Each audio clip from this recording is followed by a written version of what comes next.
excelentíssima presidente, ministra Rosa Weber, excelentíssimo relator, ministro Edson Fachin, excelentíssima ministra Carmen Lúcia, excelentíssimos ministros, excelentíssimo procurador-geral da República, servidores, assessores e todos aqueles que eventualmente tenham acesso a esse vídeo.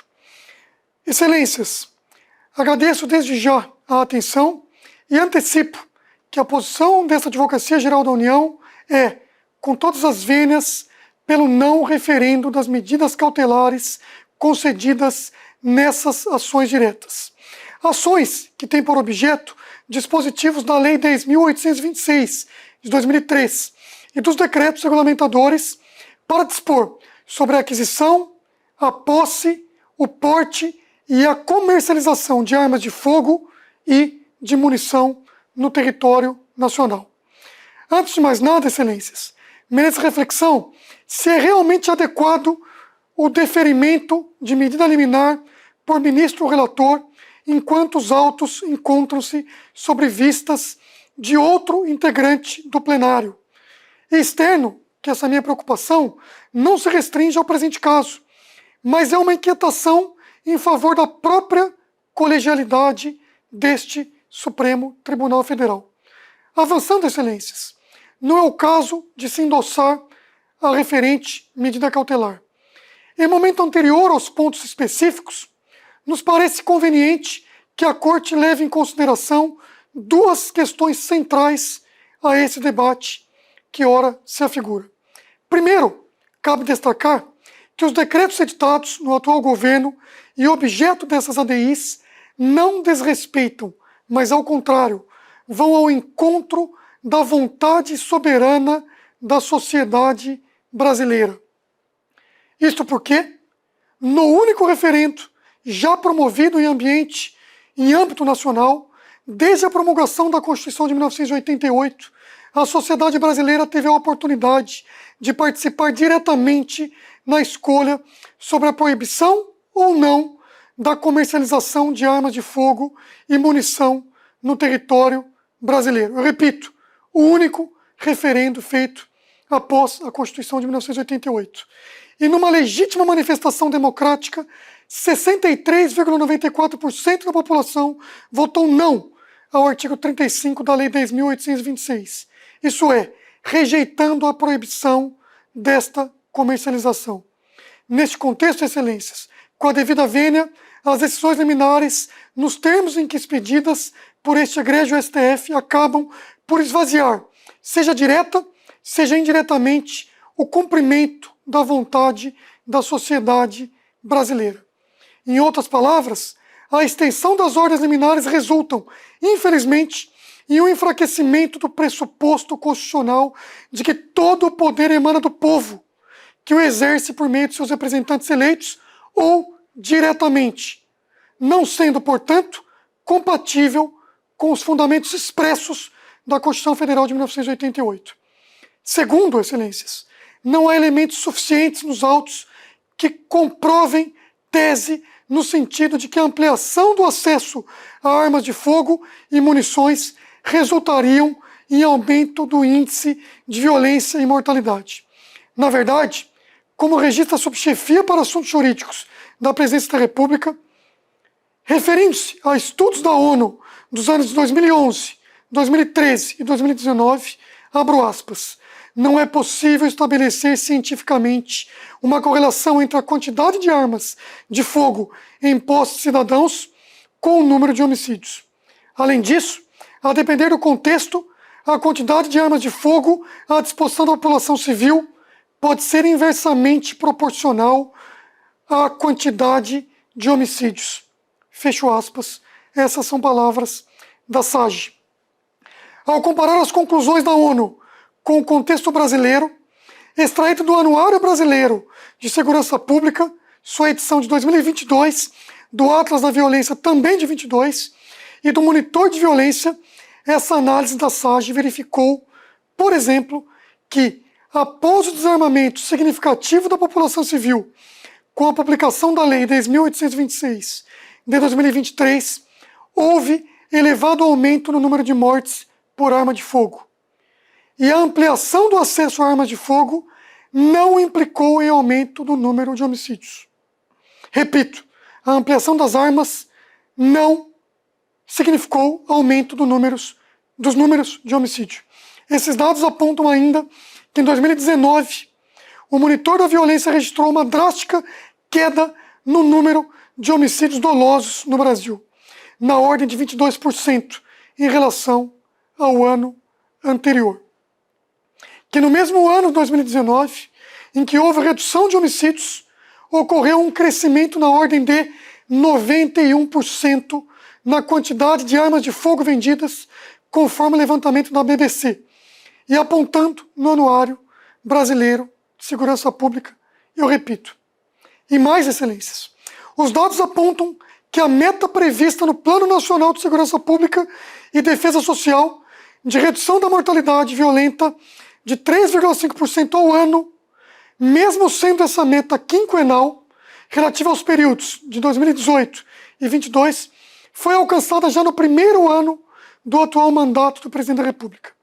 Sendo que neste mesmo ano, vejam, excelências, houve aumento expressivo da quantidade de armas de fogo vendidas legalmente no Brasil. Ademais, além de não haver fatos que efetivamente comprovem o aumento da venda de armas e sua correspondência com o aumento da violência, especialmente a violência política, que foi usada para justificar o perigo in mora nessas ações, nesta cautelar, as modificações regulamentares promovidas guardam plena compatibilidade com o teor da Lei 10.826 de 2003. E agora, excelências, já adentrando nos dispositivos objetos da cautelar, inicio contra o artigo 4º caput do Estatuto, ao dispor sobre a declaração de efetiva necessidade para a aquisição de arma de fogo de uso permitido, vê-se que a lei deixou a cargo da autoridade administrativa estipular critérios relativos à apresentação e à avaliação do seu conteúdo. E, na verdade, a lei somente impôs demonstração da efetiva necessidade para a concessão de porte de arma de fogo de uso permitido, como consta dos artigos 6º e 10º. No caso da posse, as alterações promovidas no artigo 12 do Decreto 5.123 de 2004, pelos sucessivos decretos impugnados, tiveram por escopo estabelecer maior clareza quanto ao alcance da expressão, entre aspas, efetiva necessidade, e com isso, reduzindo o subjetivismo da autoridade administrativa na análise dos pedidos de autorização de posse, sendo certo ainda que a proporcionalidade e a razoabilidade da presunção de efetiva necessidade ficam demonstradas pela necessidade de atendimento simultâneo dos demais requisitos exigidos, hoje previstos no artigo 3º, inciso 1º, a 8º do Decreto 9.845. Esses incisos prevêem, por exemplo, a idade mínima, a comprovação da idoneidade moral, os bons antecedentes, a ocupação lícita, a aptidão psicológica, dentre outros requisitos. Em relação ao porte, agora, a Lei 10.823, notadamente seu artigo 10º, parágrafo 1º, inciso 1, autoriza porte de arma de fogo aos interessados que atendam aos requisitos relacionados em seu texto, dentre os quais se inclui a demonstração de efetiva necessidade. Sobre este critério específico, a lei somente dispõe que a efetiva necessidade para o porte deve estar relacionada ao exercício de atividade profissional de risco ou à existência de ameaça à integridade física do interessado. O requisito é hoje regulamentado pelo Decreto 9.847, em seu artigo 15, com a redação conferida pelo Decreto 10.630, e prevê expressamente a análise da efetiva necessidade pela autoridade competente. Excelências, quanto ao artigo 3º, inciso 2º, do Decreto 9.846, que traz a quantidade limitada de armas de uso para os chamados CACs, colecionadores, atiradores e caçadores, o artigo 24 do Estatuto autoriza o comércio de armas de fogo e demais produtos controlados sem delimitar a quantidade e os tipos de armas de fogo, sendo certo que a previsão regulamentar autoriza a aquisição com a devida diligência e dentro dos limites da proporcionalidade, e foi isso que o decreto o fez. E proporcional foram também os quantitativos de munições adquiríveis na regulamentação prevista no artigo 2º, parágrafo 2º do Decreto 9.845 e no artigo 2º, parágrafo 3º do Decreto 9.847, não merecendo, portanto, referenda cautelar também nesses pontos específicos, já que também, repito, andou bem o decreto nesse sentido. Enfim, excelências, não há que se falar em redução da proteção ao direito à vida ou à segurança. Na verdade, os atos editados objetivaram, sim, reduzir o subjetivismo da autoridade administrativa, desburocratizando o serviço e atendendo, em última instância, ao princípio da eficiência, previsto no artigo 37, caput da Constituição Federal. E nessa mesma linha, excelências, parecem mais insustentáveis as apontadas evidências do periculum in mora, no presente caso, no sentido de que o início da campanha eleitoral exasperaria o risco de violência política. Ora, com todas as vênias, nenhum dos partidos políticos requerentes, nem o Amici Curiae, ao formularem pedidos de tutela incidental, trouxeram fatos novos e concretos nesse sentido. Mas, ao contrário,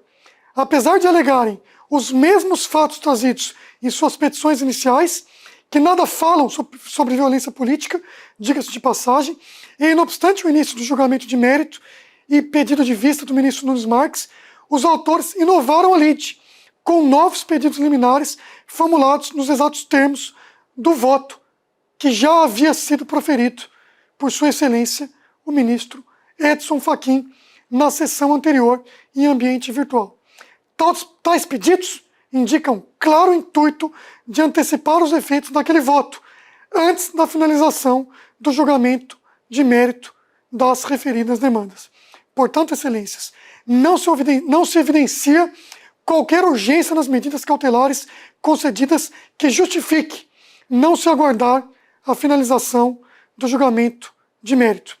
Com essas breves considerações, e mais uma vez, invocando e encerrando com a vontade soberana da população, manifestada no referendo de 2005, bem como insistindo na inexistência de substrato fático científico que ampare as alegações trazidas pelos autores e acolhidas liminarmente por este Supremo Tribunal Federal, pugna-se pelo não referendo das decisões para que se reconheça que os decretos editados pelo Poder Executivo Federal encontram-se em absoluta sintonia com a legislação de regência e a Constituição Federal de 1988. Subsidiariamente, excelências, e desde já pedindo licença para antecipar algumas preocupações para a remota hipótese de as cautelares virem a ser referendadas, a Advocacia Geral da União entende que, em relação à ADI 6119, no que diz respeito ao artigo 4º caput da Lei 10.826, merecem ser esclarecidos quais os indícios de risco à vida que podem ser considerados pela administração pública para dar concretude à tese hermenêutica fixada na decisão. Tese que vincula a concessão de autorizações de posse de armas de fogo, entre aspas, às pessoas que demonstrem concretamente, por razões profissionais ou pessoais, possuírem efetiva necessidade, fecho aspas. E, em relação à ADI 6139, ainda subsidiariamente, excelências, também somente no caso de ser mantida a cautelar ora sob referendo, merecem ser esclarecidos os parâmetros que possam orientar as aquisições de munição aos limites constitucionais suscitados, no que toca ao artigo 4º, parágrafo 2º da Lei 10.826 de 2003. Por fim, excelências, postula-se desde já a ampliação da modulação dos efeitos da decisão cautelar, que já fora concedida com efeitos ex nunc, conferindo-se efeitos prospectivos à interpretação, conforme conferida ao artigo 4º caput, parágrafo 2º, para que a decisão monocrática somente tenha eficácia nessa remota hipótese em relação aos requerimentos formulados a partir do dia 5 de setembro, e assim preservando-se os requerimentos e o andamento, ainda que pendentes, de decisão final. Muito obrigado, excelências.